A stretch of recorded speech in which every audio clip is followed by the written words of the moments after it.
Friends, good afternoon to all of you.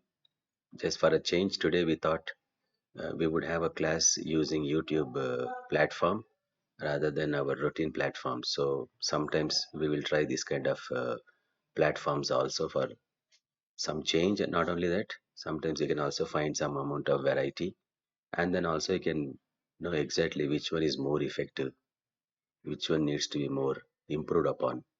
In fact, I'm using YouTube for quite some time for broadcasting most of my sessions because it's a time tested platform, and then it's highly I would say reliable.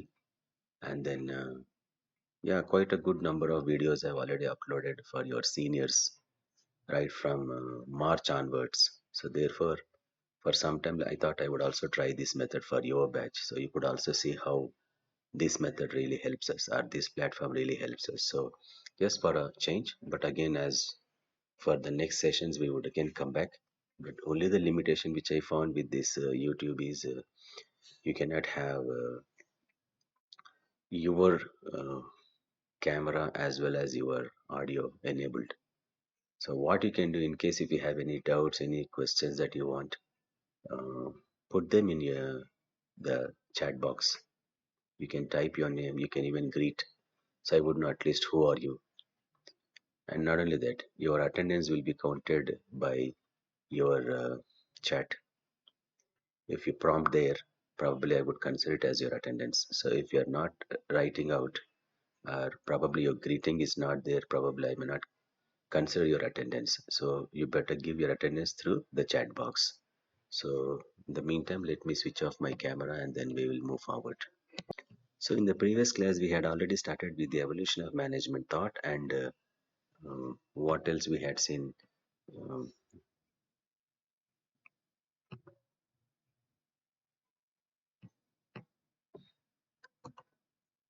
we've seen the elements of the history, the significant dates, people, events, and places. And then we have also seen the trends like timelines as well as the events particularly. And then we've already started with the first timeline, our first event called the classical school, followed by very briefly I've explained you what is called human relations school, system schools, and contingency. Today we'll go more deep into human relations school if time permits. We'll also see the systems school, but however, we'll not see the contingency school today because that's a very complicated school, and then we need a highly focused session on that. So therefore, what we will do, we'll see contingency school in the next class. So with that, I'm sure one uh, important element, or I would say one major component of our syllabus would have been finished, and then we will start with the evaluation part. So you would start doing assignments. We'll also have some quizzing, and then your marks meter starts counting. So get ready. Meanwhile, start reading Christopher Mullin's book, which is prescribed for your batch. So I have already sent you a PDF file, so don't hesitate. If you still have any doubts, you can always ask me because you're reading these kind of courses for the first time in your life. So naturally, you will have quite a lot of uh, confusions, contradictions, doubts. So you can clarify all of them. Um, don't hesitate to speak out because managers are supposed to speaking kind. So you cannot be silent. I hope you got my point. Now, very briefly, in the previous class, I had also explained you from 1970s onwards how the management thought has been shaping up, even though we are still living in contingency times, or we are still living in the contingency school era. It's a long, long era, unlike the other ones. We will see exactly what each of the schools stand is for. So we are actually living in the technology driven times. So all theories are converging now. That's what technology uh, driven workplace is all about. So we normally learn this. I have not explained in the previous session. So what we learn from these schools is you can understand that classical school emphasizes that there is always one best way to manage things. So if you want to produce more, or if you want to be highly productive, And if you should be making more profits, you should find the best, there is the one best way. Because scientific school talks about bringing science, replacing traditional methods called rules of thumb. That's what like as it was being done right from grandfather's time, we call it, from grandma's time. Rules of thumb refer to the well established traditional ways. But why did you establish those ways? Nobody can give you justification, because in science you're observing, you're applying logic, you're analyzing, and then you're finding out what is the best way.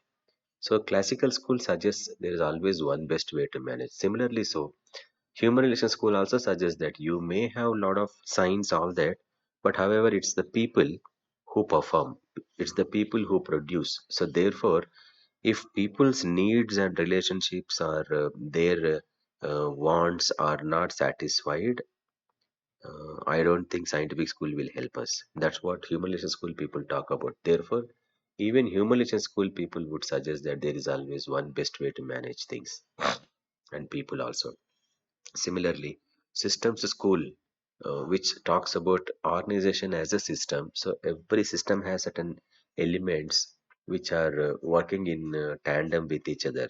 Every element is dependent upon the other element, that I will anyway explain you when we start the school. So each element in the school is depending upon uh, other elements, and that's how the information flows from one element to the other element until the entire organization is successful and performing. So there is still one best way, bringing systematic things into the workplace. That's what system school suggests. But on the contrary to all these three schools, contingency school says there is no one best way. So what does it mean? You must know all the best ways of doing it. Which best way will help you in a given time, you wouldn't know. So unless when the time arises, unless the situation arises, you wouldn't know which tool helps you, which theory helps you, which skill helps you, which role helps you. So, but you must have all those skills, you must have all the roles, you must have all the tools, you must have all the kinds of knowledge. All subject knowledge is important, but which subject, which tool, which skill, which role helps you in which situation is called contingency or purposeful, timely. That's why it's also called situational school. So in the previous class, we started with the classical school, which is also called scientific management school, and then we had seen the contributions of the originators like Frederick Winslow Taylor, Henry Fayol, and then today we'll see Frank and Leland Gilbreth and Max Weber's contributions.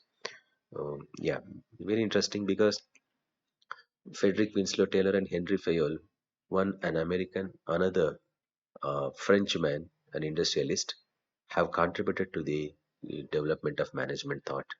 Similarly, we have Frank Leland and uh, they both husband and wife actually, and then Max Weber, and Leland Gilbreth. They were also Americans, whereas Max Weber is was a German. So we have seen Taylor talking about bringing scientific principles. If you follow scientific principles, you can be very productive in your workplace. Similarly, Taylor also talked about 14 universal principles, which means they can be applied anywhere in the world, anywhere in any culture you can use them. They will never change. That's why they are called principles. Principles will never change. Principles are also called guidebooks or guidelines. So Henry Fayol, as an industrialist, understood it much better. And I've asked you it in the previous class also. Do you think all these 14 principles hold good even after 100 years of its publication? So probably you can discuss, you can put them in the super chat also, your comments. That's the limitation of YouTube, as I told you. But there's also another way I found, that if you want to chat on YouTube, you must also have your Skype enabled. So what happens when you're talking to me on Skype, others also can hear on YouTube. And therefore, when I'm responding to you, you can hear on Skype, but you can only watch it on YouTube. So videos can be watched on YouTube. The sounds also can be heard, but others can hear only through YouTube. That's one alternative I found. So we can try that in the future if something goes wrong with our other platforms like Microsoft Teams and Google Meet. So we can still try those channels of communication. So Henry Gantt is the third gentleman. So before we see the Gilbert's contribution, we'll try to see Henry Gant is another gentleman. He was a colleague of Taylor, and this gentleman is very much known for his contributions today. People would know uh, the contributions made by this gentleman. He's also another American, which I didn't highlight because not popularly known, even though he had developed three important concepts of science used in management. So, number one, he replaced old piece rate system of pay with a day rate system of pay. So, you have to understand in United States, even today in our country also, there are some places, workplaces where people are paid according to the number of pieces that they produce, number of products that they produce. So, per piece, per product, they are paid. And then he said that is not helpful to anybody. So, therefore, if you convert that into day rate system, so on an average how many people should produce per day, slight variation may be there, but when you replace the day pay, that's called daily pay, uh, and then daily pay makes people more productive because they're guaranteed of some amount of money every day, so in addition to that they can produce more. That's why the concept of bonus came into being. So when someone produces more than what is expected to produce per day, that is called the target set, and if he's exceeding that target he gets bonus, that means additional income for additional work. So that's how scientific, logically and fairly, more work more pay, less work less pay, moderate work moderate pay, those concepts came into being because of his contribution. And finally, the most interesting contribution by this gentleman is called a bar chart that he had developed called, now today it is called time Gantt chart, Gantt, Gantt chart. This chart shows the time relationship between the task achieved in comparison to the optimum target set. So what are the targets set? What is the time to be achieved, those time to be spent in achieving them, and how much you have achieved each task. That's what a sample I'm going to show you here. You can see the sample chart. So you can see here, this is the time, and this is the task. Each of them is a task, and these bars, colored bars, would say how much of achievement is already made. What is this? Target sets. These are all the targets. So you can see from February 2008 to February 2009, this task called concept selection and initial basis for design must be finished. So that is the deadline. So these charts can be seen using in real estate businesses, IT sector, project, building constructions, and then software development. They do these kind of charts. In fact, you can also try that in your own this 2 years course. I'll show you how we can do that with one sample. So let me click this here, and we would know how to do that. So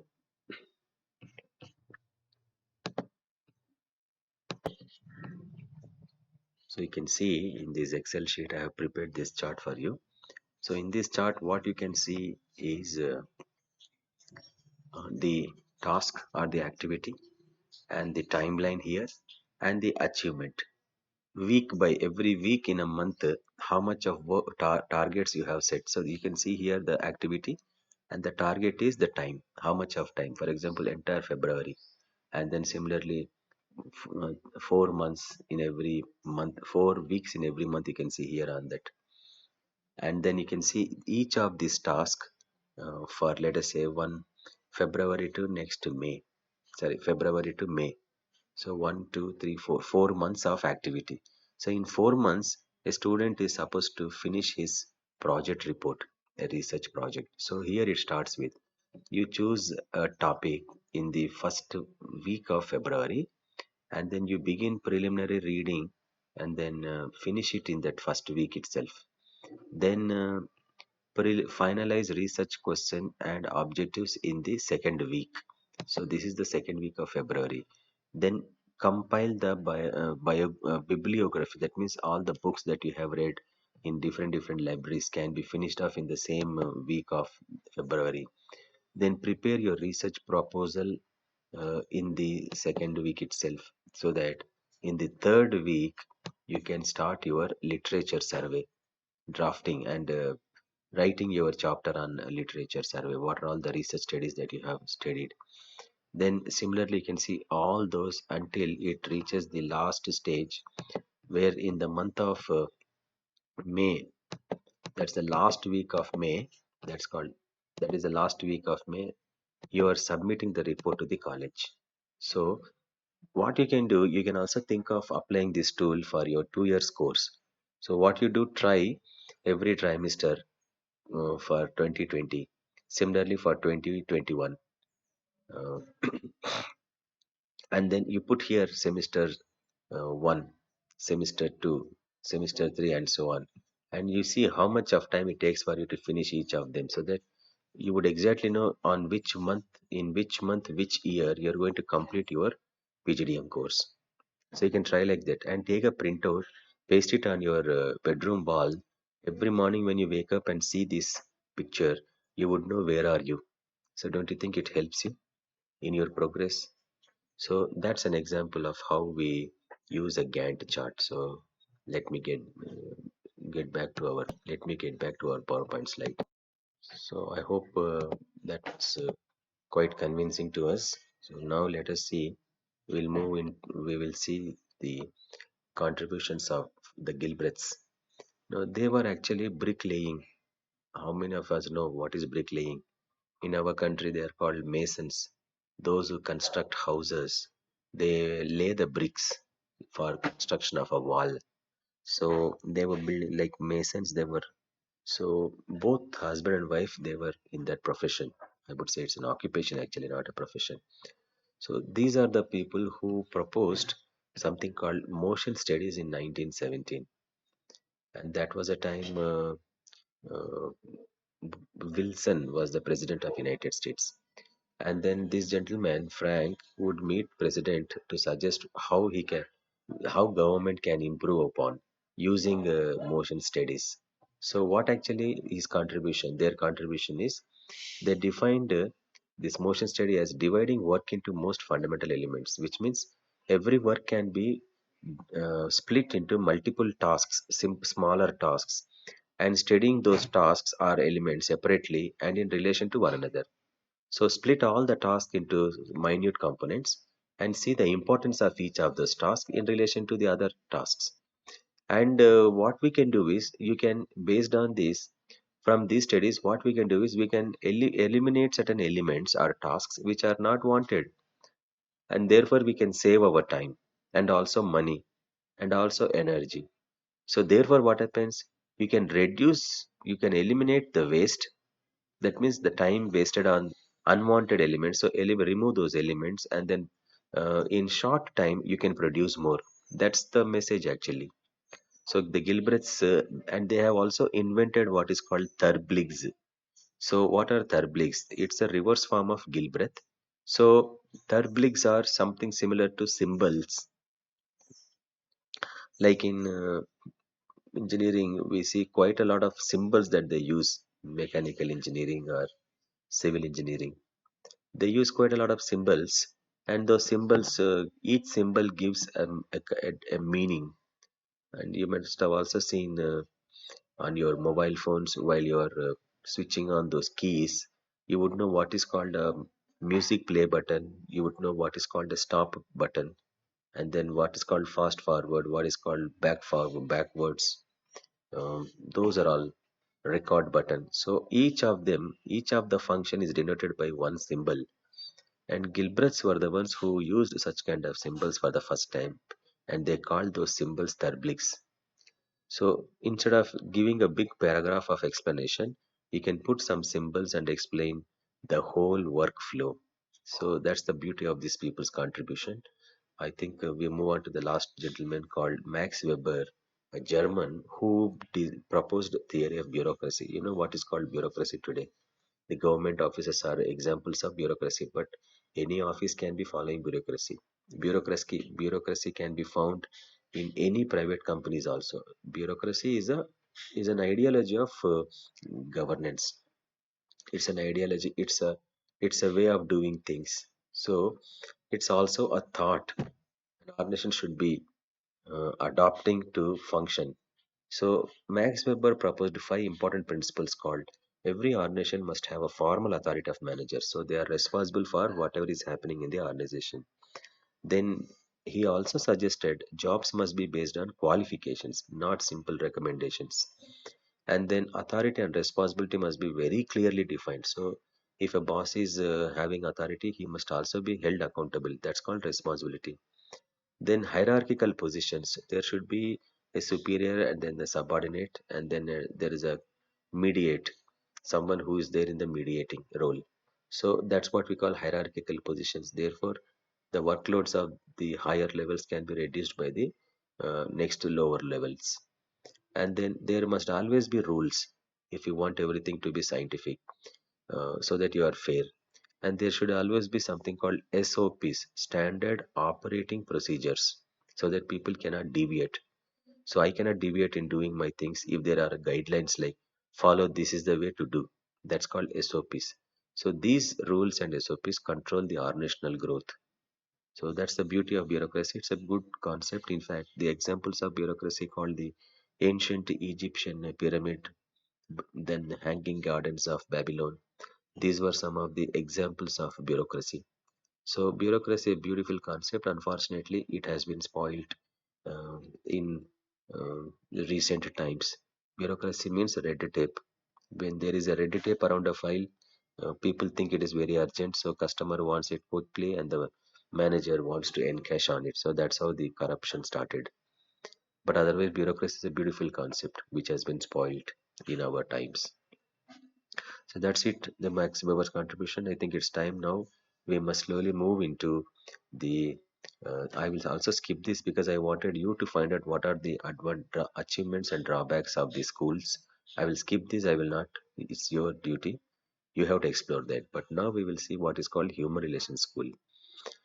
Human relations school is also called the neoclassical school, or it is also called behavioral school, because this school emphasizes what are uh, the behaviors of employees that could contribute to the productivity. So we will talk about those issues anyway a little while. So particularly this school emphasizes on before we go to the emphasis, let's see their who are these contributors, are the originators. So you can somewhere you can also note down the first name is Emily Durkheim,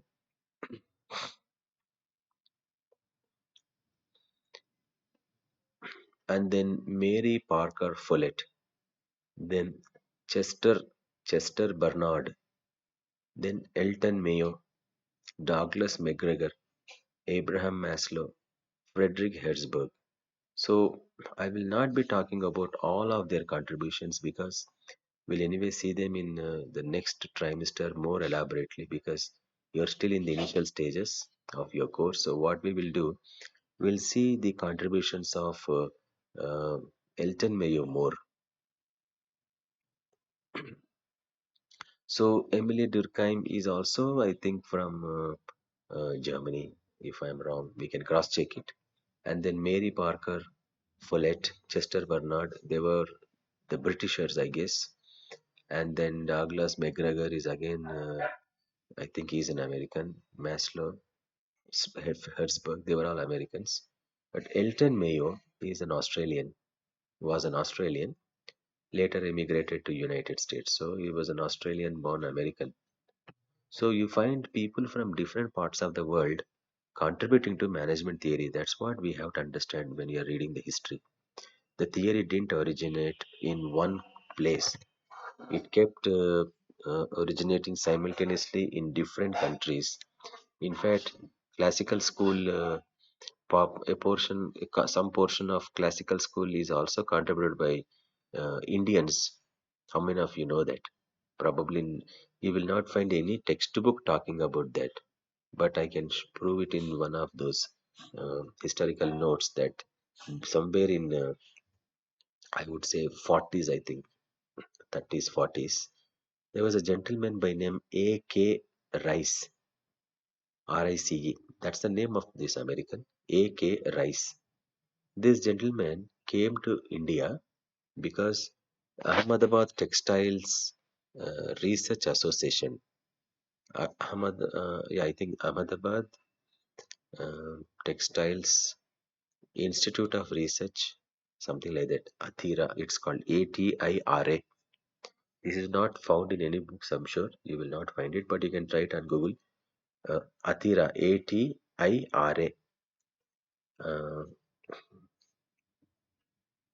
Ahmedabad Textile Industries Research Association or something like that. These people invited one professor by name A.K. Rice back in 40s. And this gentleman came to Ahmedabad and he conducted classical school experiments. Later on, they found something interesting on how to produce more textile in short time. That's what scientific school. So Atira experiments they are called. None of the books on management will talk about Atira experiments. I have never seen any book in classical school talking about that aspect of classical school. You can find out. So that's an additional notes for you, additional homework for you. What you can do is you can find out the Atira experiments, ATIRA, Atira experiment. That is Ahmedabad Textile Industries Research Association or something like that. They conducted a lot of experiments to improve productivity in the workplace. So all schools talk about improving productivity by and large. Now, we will not talk much about any of these contributions because they're all very quick. You can read from your own, on your own, particularly the contributions of Emily Durkheim, then Chester Bernard, Mary Parker Follett. Even though I have some slides, but I thought I would skip you. I want you to take ownership of your learning. But my job is to give you some directions as to how this subject can be approached. For example, where would you find this material? Some textbooks may not cover, like as I told you, Atira experiments of classical school. You will not find it any book. So what you can do is try it on Google, find out anybody has done. AK Rice, it's also called Rice Experiments at Ahmedabad Textiles. You can type it in the search string like that.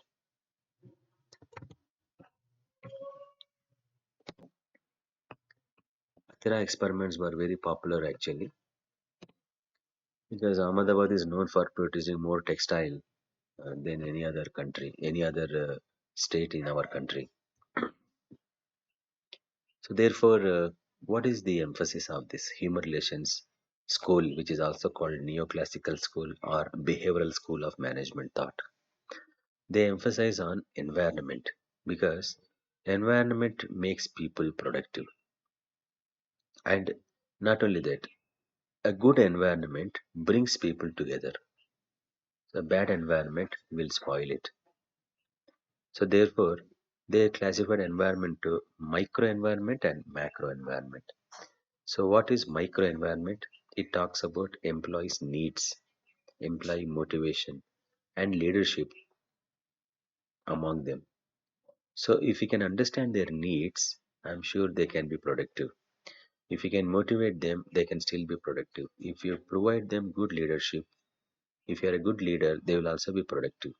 Similarly, macro environment. What is macro environment? It's much bigger. So, it talks about the plant layout, the physical layout of the workplace.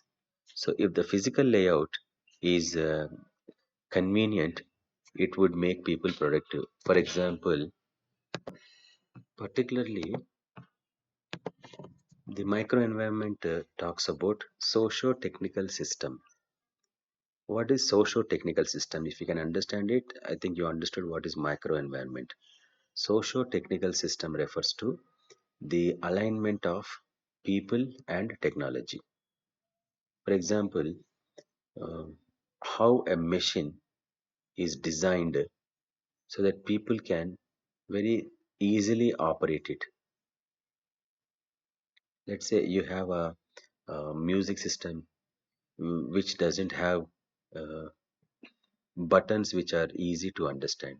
I won't think people will be able to operate it better, so they'll be struggling.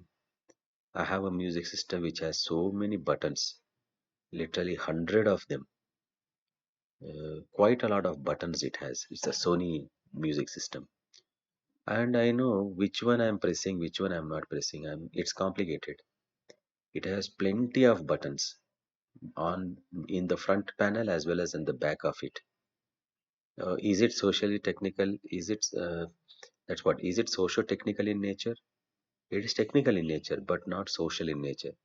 How many of us really have time to press 100 keys on a remote today?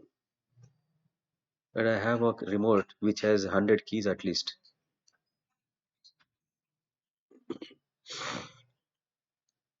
So how much of time should I spend searching for those keys? I need to put on my glasses to see such a minute script on those key remote control pad. Similarly, in the workplaces, there are so many machines designed. Are they really designed convenient for people to stand and operate or sit and operate? That's what socio-technical analysis is all about. So they're also called ergonomics. That's a subject in mechanical engineering specialization. Ergonomics means designing machines which are comfortable to human use. So macro environment talks about designing machines and in relation to people's uh, convenience and comfort. You can be productive. In other words, people can produce more if they are comfortable in operating a machine. So machines must be designed in such a way that anybody can easily learn and operate it. If they cannot, it is not ergonomically designed or socio-technical systems have failed. So now what we will do, we'll slowly move into the contributions of one gentleman called Elton Mayo because his contribution is immense, great I would say. His contribution is great among all the others. Even though we have so many names like Emily Durkheim, Mary Parker Follett, Chester Bernard, Douglas MacGregor, Abraham Maslow, Frederick Herzberg, but the contributions of Elton Mayo is amazing. So therefore, let us see what are his contributions, and I want you to do some homework because if I leave some gaps for you, you will be able to fill those gaps on your own. Otherwise, I am feeding you and you are developing that habit of being fed. That's not good at a post graduation level. You must learn to lean more on your own pace of learning. So depend more on yourself rather than anybody else. Our job is to facilitate, and your job is to utilize it and benefit from it. Any doubts, you can always clarify, and otherwise, I'm sure your growth is stunted. So let us see what are the contributions of Elton Mayo. So this gentleman, as I told you, was an Australian, immigrated to US during those, as I told you, from 20s onwards, 1920s to 1950s. And this gentleman was invited by a company called Western Electric Company in Chicago during 20s and 30s. Roughly for about 8 years he was there, and it was located at a place called Hawthorne in Chicago. So this Western Electric Company had multiple plants. One of the major plants was at a place called Hawthorne. Now this company wanted Elton Mayo to suggest how to improve the levels of productivity. And then he started conducting some experiments in the workplace of a Western Electric Company. By the way, Western Electric Company is not there today. It was um, I think it is taken over by a company called AT&T, or this company has become AT&T. You can cross check it on your own. So today's AT&T is either Western Electric Company or Western Electric Company was taken over by AT&T. But uh, yeah, what were they doing actually? Western Electric Company was manufacturing the telephone bell system. The bell system in a telephone box, you know, that traditional telephones that we used to have in our houses. I think it is becoming insignificant any longer. I mean, after some time. But as a child, you would have noticed before mobile phones were invented, we were having tabletop telephones, and then it would ring at a great sound. People are alerted because of that. So the bell system was developed by these people. So they were manufacturing because that was a time telephone was a great in need, and telephones were just invented. So there was a great demand for telephones. So these people were manufacturing one major component in the telephone box that is called the bell system. So how the telephone rings. So the bell, if you're all from electronics engineering background, you will understand how a bell rings, and then how those electrical waves are converted into uh, sound waves, so that the bell rings. So you can also correct me if I'm wrong on that point. But there will be something called copper coil wound around an armature, and then when the power supplied into the copper coil, it generates magnetic waves, and then as a result, the bell rings. So copper is popularly used in most of the electrical equipments these days. Now, Elton Mayo had conducted quite a lot of experiments to know what actually makes people produce more. So he thought if you improve physical conditions like lighting, which is also called illumination, that is the word they used those days. Today we are calling lighting. So physical conditions like lighting.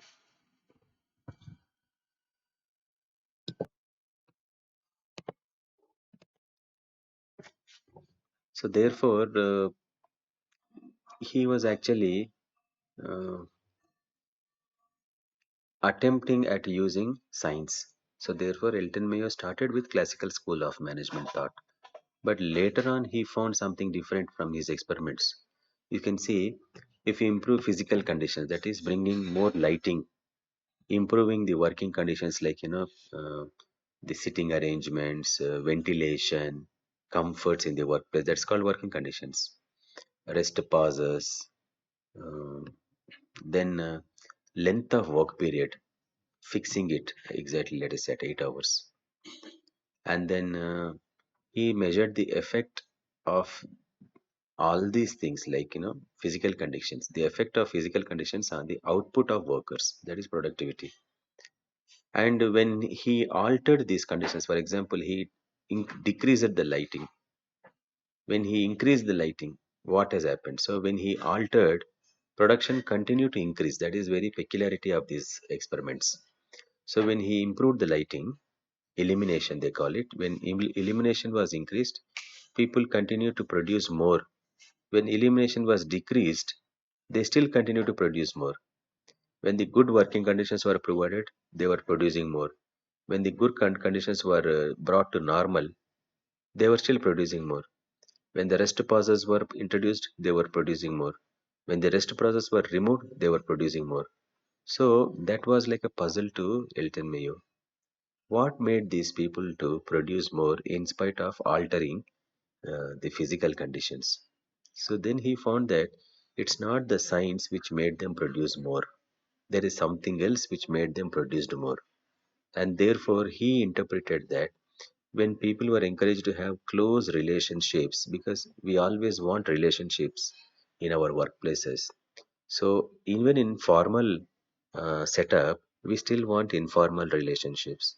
So that's what he found that when people are very closely knit in certain working conditions, workplaces, they learn to be like a group, and they decided how much to produce, how much not to produce, irrespective of the conditions. So that's the peculiarity of this. So very interesting experiments he conducted, and let us see what are these lists. I'm not going to explain these experiments. It's your homework. So there are actually 6 experiments he had conducted. Many textbooks will talk only about 4 experiments. Many textbooks across the world. So when you're reading those textbooks, you're missing out on at least two of the any of these 2 experiments, any of these 6 experiments. But actually, he conducted 6 experiments right from 1924 to 1932. So 8 years. Very long experiments. Nobody else did these many experiments. 8 years of experiments. So Elton Mayo conducted experiments, and their lists are like this. So you can have all these. Anyway, this video will be there on YouTube for a long. So you can always replay, download. If you subscribe, some videos will be updated periodically, so you will always get notifications. So in these elimination studies, find out what was the part of this experiment, who are there, who are the subjects, what did he do, how much of lighting did he improve, so what was the measurement of that lighting, then for each measurement how much did they produce, correlation was there, and if the lighting was reduced, how much of production was reduced. You can see that in elimination studies. And you have to explain, because in the examinations you may be asked to explain, uh, write about elimination studies. Then you should be able to explain very elaborately the experiments conducted by Elton Mayo. Similarly, the second one is called relay assembly test experiments. So you can see roughly 2 years, 3 years he had spent on each of these experiments. So very seminal work, I would say. It's a very interesting work that they have done. Along with many more, I think he had some subordinates. Uh, Roethlisberger, I think. Yeah, I am recollecting the name. So Mayo's colleagues were Roethlisberger and Dixon. Two of his colleagues supported him in conducting the experiment. So three of them, Elton Mayo, Roethlisberger, and Dixon. Three of them conducted these experiments. So Mayo was leading the entire team. So the first one was called illumination studies. The second one was called relay assembly test experiment. So you must know what is called a relay. It's a mechanical, it's an electromechanical device in a telephone box. That's called a relay. So you must know what is called a relay assembly. That means how to assemble a relay. That's a telephone component, traditional telephone component. So relay assembly test experiments. Then again relay assembly room experiments. So in relay assembly, he conducted two experiments. Then there is something called mica splitting test group. How many of you know mica?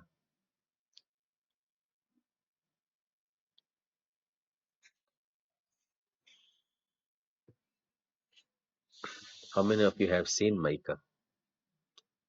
It's a metal actually, which is good conductor of heat and electricity.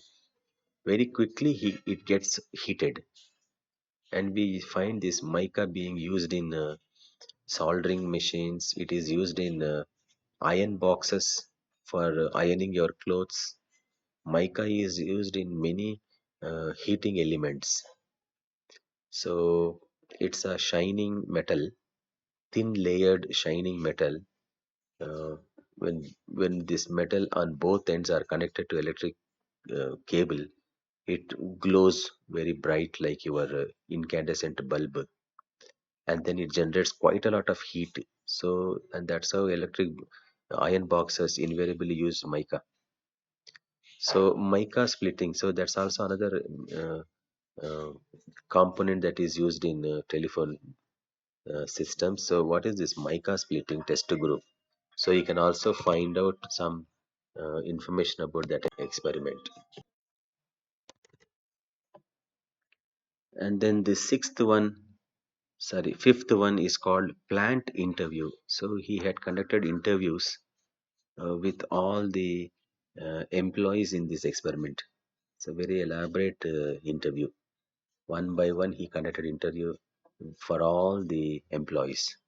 So, what did he find from these interviews? Similarly, what did he find in the mica splitting test group experiment? What did he find in the relay assembly tests? What did he find in the elimination studies? And then the last experiment that he had conducted is called bank wiring observation group. So, what is a bank? Bank is not your commercial bank. Bank wiring is nothing to do with electrical wiring of that bank building. So, bank wiring is all about uh, the telephone cables that are all put together in one box, that is called bank wiring. So you could have noticed them on the roadside sometimes. These telephone repairers would be opening that huge box on the roadside with a lot of colorful cables, and they were testing out those cables. That's called bank wiring. So bank wiring observation group. So they were manufacturing actually those bank wiring. So in this experiment, all those employees were observed, and then from that experiment, they found something interesting. So my advice to all of you is that note down each of these experiments and start digging information on your own from wherever you want. There's not, as I told you in the beginning, there's not one single book which can explain you all these experiments. Like it happens in your graduation days, you can find everything in one book. But in PG level, you cannot find like that. You have to read multiple books. And I would have repeatedly kept saying many places, many times, that unless you are a reading kind, you are not suitable for management professions. You have to read hundreds and thousands of pages, lifetime actually.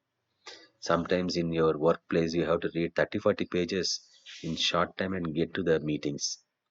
Or you may have to see that, there are something like 30-page document of every customer. If you're working in an insurance company, 30, 40-page application would be there, supported by hundreds of supportive documents. So 130 pages document of a customer. So if you're working in a bank or an insurance company, like how many customers you have?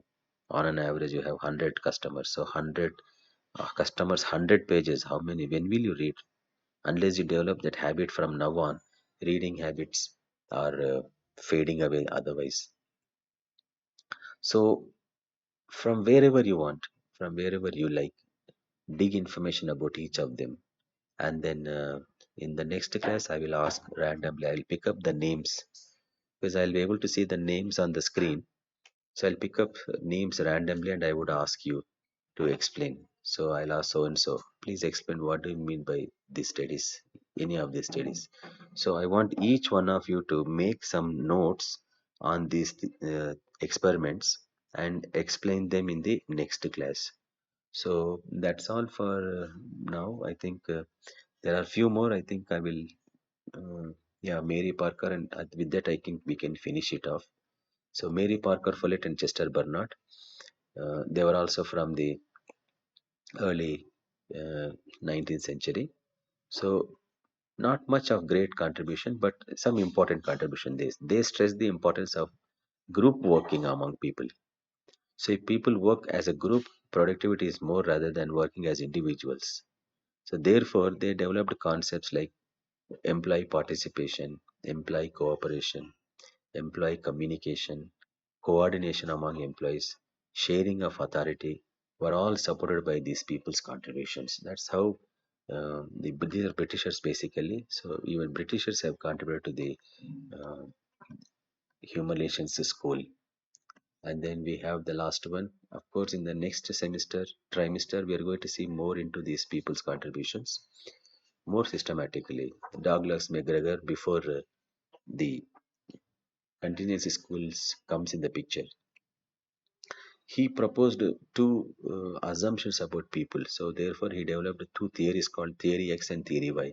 So anything to do with people's mindsets, it invariably comes under human relations school.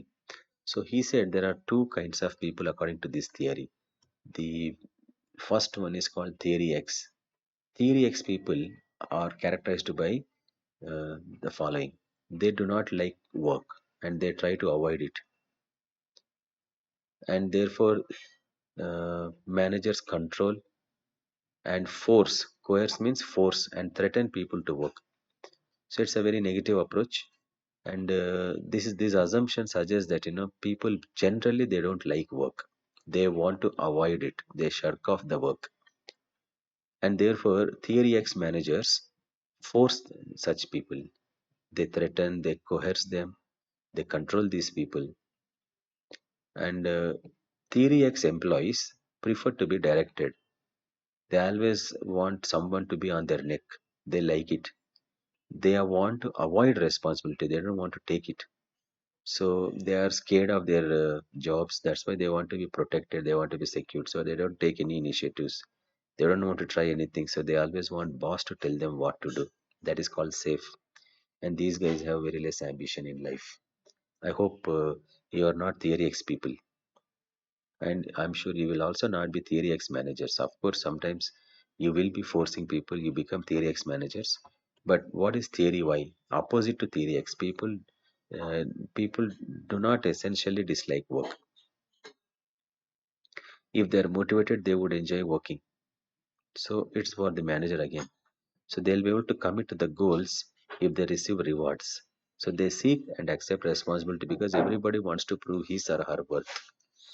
They want to be very innovative. They want to solve problems. They want to take responsibilities because people are always bright. They have plenty of ideas they want to try out. So Theory X managers must encourage people to try out their creativity. Their potential is underutilized. So these managers, if you're Theory Y manager, you would encourage people to produce more using innovation, using creativity. Try out new ideas if you have. That's how you would encourage them to do. So that's all for now. So in the next class, I will talk about what is this theory J and theory Z. Not part of your syllabi, but you must also know what are these theories. So in the next class, I'll talk about them. Until then, so I wish you all the best. If you have any doubts, you can put them in the chat box, and don't forget to mention your name there for your attendance. I will count all your names for your attendance today. So hope you have enjoyed this class today. I wish you all the best and have a nice day.